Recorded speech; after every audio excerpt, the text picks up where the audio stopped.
What has been the most heartbreaking thing you've personally witnessed? Story 1. Back in about 1992, I was walking to a friend's place when with no tire scream there's a horrific car crash. I ran over to see a car had T-barred another at a roundabout. Canberra is full of them. Seeing as it was about 1 a.m. and at the time this being nothing more than a Sleepy Hollow, a few people came out to investigate. At this point, my St. John's training kicked in and it told someone to go call an ambulance. The situation is thus. The driver who rammed the other car smells like a brewery and is passed. He's also the driver who caught the accident by pushing through the roundabout. I get to the other car and there's a girl. She's pretty messed up. I tell her that I know first aid and that I'm not trying to touch her inappropriately as a joke, trying to figure out the extent of her injuries. But I can feel all her ribs on her left side messed up, and even at the lightest touch she's hurting. So I start talking to her, saying everything's all right. Well, it's not. But the ambulance is coming, and start making crappy jokes at her to keep her awake. Then I hear the ambulance in the distance and tell her she's going to be all right. She looks me in the eye and says, "Why didn't I meet you earlier?" and dies. Turns out 30 seconds can be an eternity. Story 2. I've walked the same 40-minute route to work for about 5 years now. Every day I pass the same old guy and his German Shepherd walking beside him with no lead, carrying an old battered tennis ball.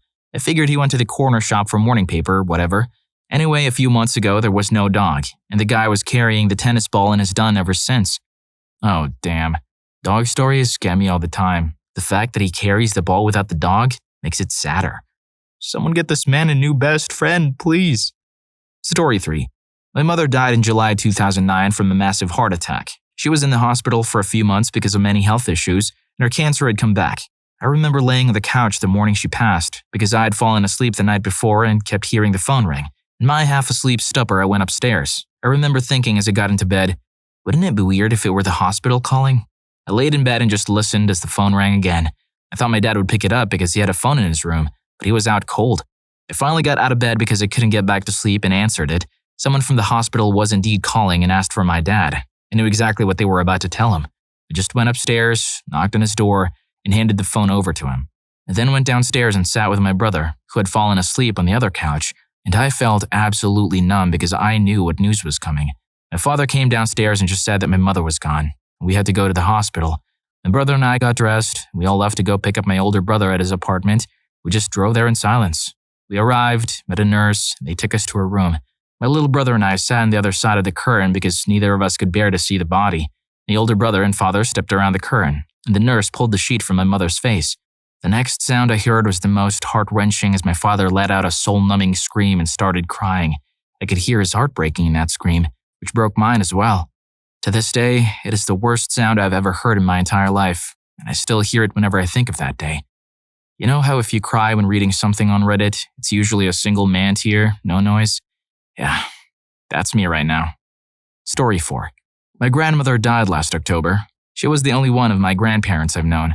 The others died either before my birth or a little after, but in each case, me being too young to remember. My grandmother has always had rheumatism since before my mom was born, so it has always been frequent visits to the hospital. Whenever something was wrong again, my mom always took care of everything. Arranging stuff with the local government about the wheelchairs, just sorting out the mail, doing the laundry whenever grandma was in the hospital. It's a whole ordeal, really. For the last few years, it has always been in and out of the hospital, with in becoming the prevailing side. My grandmother had always lived on her own and wasn't looking forward to a nursing home too much, but she started to need more care than could be provided if she lived on her own. For the last month, she had been staying in the nursing home in a non-permanent room, sort of the hospital or temporary wing of the nursing home. But on her 80th birthday, last August, she got news there was a permanent room for her. My mom once again starts to take care of everything. Keep in mind, she still had her own home where she lived on her own till then. So basically, she has 3 rooms or homes at this point. A lot needs to be taken care of. Furniture is bought, a floor is picked out and laid into her new room, curtains are being hung. She's ready to set in October 1st. That weekend, she gets sick again, goes to the hospital, and they tell my mom it's not looking good. They keep her asleep artificially, as being awake would be too much pain. Basically, her bones are quote-unquote liquid. She didn't have much tissue anyway from all the operations during the years, which has caused problems in the past. And if she recovers, it will be a long and painful road. Think about pulling the plug. Mom calls her brother, who lives in Germany, us in the Netherlands, and he's coming as well. They pull the plug and my gran is gone soon enough. Brother goes back home and my mom is the one taking care of all the cremation stuff. She's a tough one. She handles it. We joke around about my gran's horrible last wish for the music. I know it sounds cold, but I haven't shed one tear for my grandmother. I certainly liked her. She was a cool person. I could talk with her well, but I feel the death is long overdue.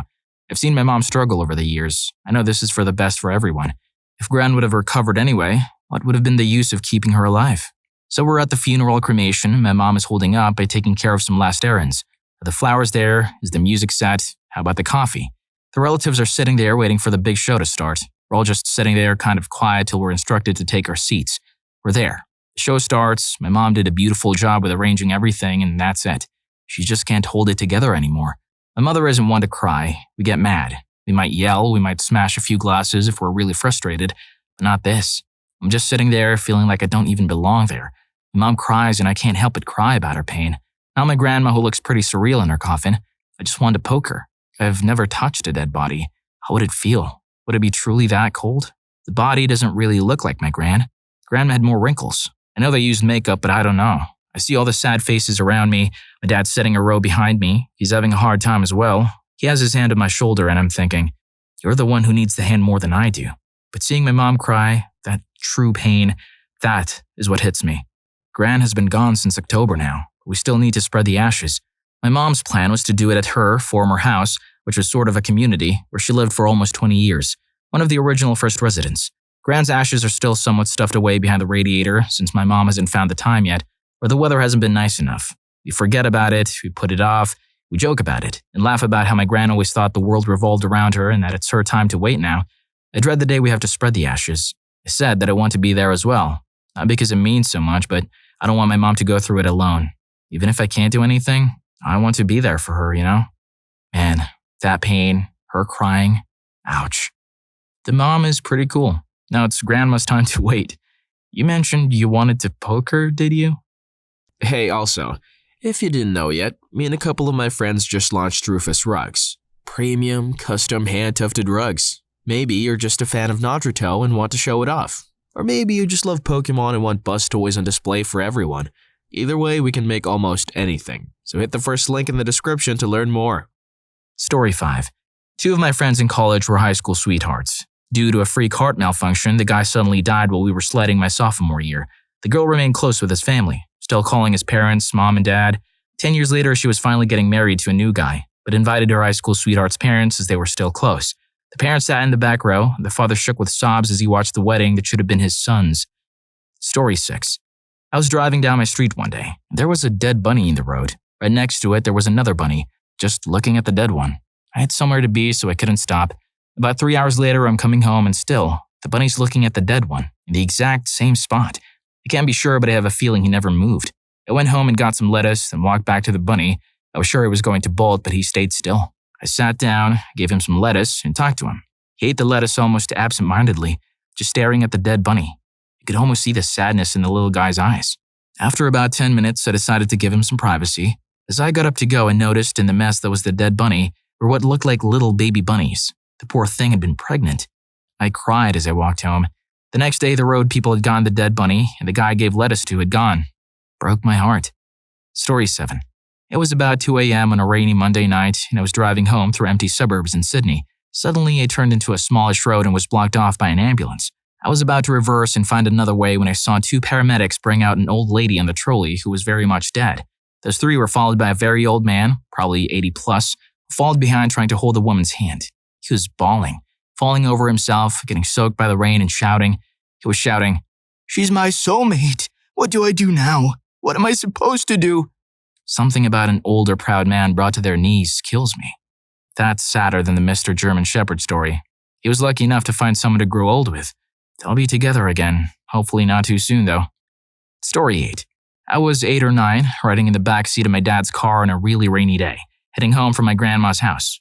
We passed this bus stop, which is right across the street from a McDonald's, and has a stoplight between the two.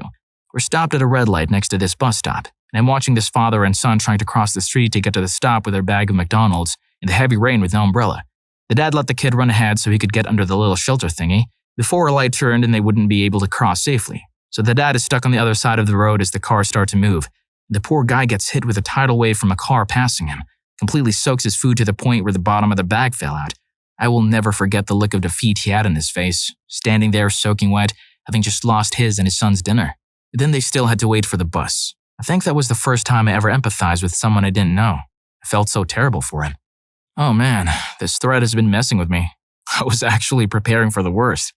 Whew, still, it was always a sad day when you lose your McDonald's. So if you made it this far, how about you hit that like button and subscribe to the channel? Back to the videos. Story 9. My dad is lying on the table inside a coffin. It looked wrong, surreal, like I was staring at an optical illusion. That couldn't be him. That's not how he looks when he's asleep. It was found a week earlier by his secretary, face down on his desk, simply dead. We had no forewarning.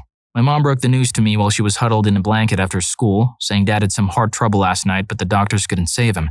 A few hours before I saw him on the table, my mom walked into my room while I was lost in video games and just said, "You know his heart failure was because of a bad mixture of medication?" I responded that I did know, that he had been careless and apparently had a weak heart none of us knew about.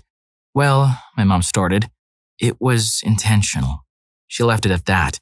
I couldn't even process that thought at the viewing. I just stood thinking mechanical thoughts. Mom's crying. I should hug her. My mouth's dry. I'm going to get some water. I was in my late teens and wanted to be strong for the rest of my family, so I didn't cry while holding the woman who a few weeks ago held me while I was having a panic attack over a math test. Over 100 people came to the viewing. I found out my dad, who was a lawyer, had given many people large discounts just because they were in a tough spot. I found out he was a great debater and won the national debate competition. I found out I was losing a man greater than I ever thought. Then I had to line up as every person walked by the family, offered their condolences, and then stood over the wrong-looking body, reflecting. I didn't cry through all those hugs and tears others shed. That is, until I looked up to see who was next in line for me to mechanically hug and recognize the face. It was my high school math teacher. I hated this man. I had panic attacks over my grade in his class. He seemed absolutely uncaring and almost enjoyed making students' lives trigonometric torment. But here he was, on the verge of tears himself, standing in the front of me. He just hugged me quickly and whispered, "I was in this area and thought I should drop by." That's when I dropped all the pieces of myself I was desperately holding together. My dad took his own life and I don't even know why. Oh God, the last time I talked to him, I was yelling at him about SATs. He's gone forever. How am I going to live? Who's going to talk to me at 3 a.m. when we both find ourselves sleepless? Why did he do that? I'm so sorry, Dad. I'm so sorry. I just kept apologizing in my head and was escorted into the hallway by an aunt until I regained composure. I remember the few weeks afterwards like a dream. Silly details are sharp. I remember hearing that my father sent us an audio tape in the mail before he did that to himself, but it was broken by inept handling. My mother called it spooky. I couldn't call it anything because I was busy cursing. I remember pacing around my house for hours on end with an MP3 player in my pocket, just thinking or fantasizing about any place but where I was. I recall playing Until the End by Breaking Benjamin obsessively, just because I latched onto the lyrics. I will go on until the end. I knew the song had nothing to do with my situation, but I just had to listen to it and loop the thought. No matter how bad things get, I'm going on until the end. Unlike you, Dad. About 3 years later, I walked out of my dorm room at 4 a.m. and threw a bag into the trash room. Along with half-eaten food, it contained a combination of pills I had intended on using myself just a few hours before. On the way back, that song started playing in my head while a voice whispered, "You're just like him. You look just like him. You act just like him, and you'll be just like him." Sorry for the long story, Reddit, but I really had to write this out tonight. After that night, I sought treatment for several mental disorders, and I'm happy to say I'm not contemplating on taking my own life or even depressed after finding the right medication. It takes a lot to share this kind of stuff. One way or another, the world finds ways to put things into place. Chin up. Good things will come your way. Story 10. When I was about 14, my mom was bringing me and my friends back home from school. We all lived about 4 blocks from each other. We noticed there was an accident in the street before mine. After we got home, we all, excluding my mom, walked to the accident to be idiot spectators. We approached a group of people that had already gathered and asked what happened. It turns out that a guy was riding his motorcycle back home because his wife's baby shower was winding down. Well, as he was turning onto his street, a driver plowed right into him, and he was gone instantly. He was about 5 houses away from his home. His wife was just sitting on the side of the road in shock. We left after that. I've never felt so bad in my life for being curious about a traffic accident in my life. Yikes. This made me rethink riding motorcycles, but it just feels too damn good to wear your full suit riding that machine on the highway. Story 11. When I was a correctional officer, I would oftentimes escort inmates to and from the hospital for medical treatment. There was one inmate, Fred Ricks was his name, I believe, who had been diagnosed with a heart condition. He was about 50 years old and a born-again Christian, as many inmates are. He was always quoting scripture and seemed so sure about his place in heaven. Over a period of about 6 months, he shed about 150 to 200 pounds. He went from being a relatively heavy-set guy to skin and bones. I would usually be the one to escort him to and from the hospital. Another officer and I would sit with him for 8 to 12 hours a day. At one point, he had to be transferred to another larger hospital, so I rode in the back of the ambulance with him, while the other officer followed us in the prison van. I still remember the conversation we had to this day. I was known for always carrying Jolly Ranchers in my pocket. He asked me if I had any that I could share with him. I told him I didn't, but if I did, I would certainly share them with him. That was against the rules, but I don't think anyone would have said anything about me sharing a piece of candy with a dying man. I could see his hands were shaking, and I could hear the handcuffs and chains clinking. We had to wrap the belly chain around him twice because he had become so thin. He looked at me and said, "I'm scared." I could tell he was holding back tears. I didn't know what to say, so I just told him that he was going to be okay. After I got relieved from my post, I told him I would see him next week. As my days off were coming up, I never saw him again. He died a few days later. I heard the state buried him because no family ever showed up to claim the body. I wish I'd been able to give him some of my candy. I wish this officer had some candy. I would have asked for some Jolly Ranchers too. Wait, no. By chance, would you have some cinnamon toast crunch? Even without milk, it would be amazing. Story 12. A few months ago, my stepdad, the only father I've ever known, told me he had to go to the hospital for a few tests. Nothing major. Within a few days, the doctor informed me and my mom that my dad had to have a small low-risk operation. No one was too worried, but for some reason, I just couldn't stop crying, which is completely out of character for me. I remember seeing him off before he went into surgery, where he looked into my eyes and told me he loved me and to look after my mom. I was being terrible and harassed my mom to take us home to get some rest before my dad came out again, only to get a call from the doctors to say the operation had been delayed. My daddy wanted to see us. Unfortunately, by the time we got to the hospital, he was already taken in. They said it would be a 4-hour operation. It was after the 6th hour we really began worrying, and when he came out, we were told he was in intensive care due to some unforeseen circumstances.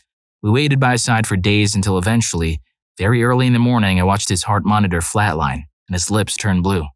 I think the worst part about it was that I denied him the chance to see us one more time because I was tired. He was scared and we weren't there for him. The most heartbreaking moment was walking out with a bag full of clothes when only days before I walked in with the most amazing dad.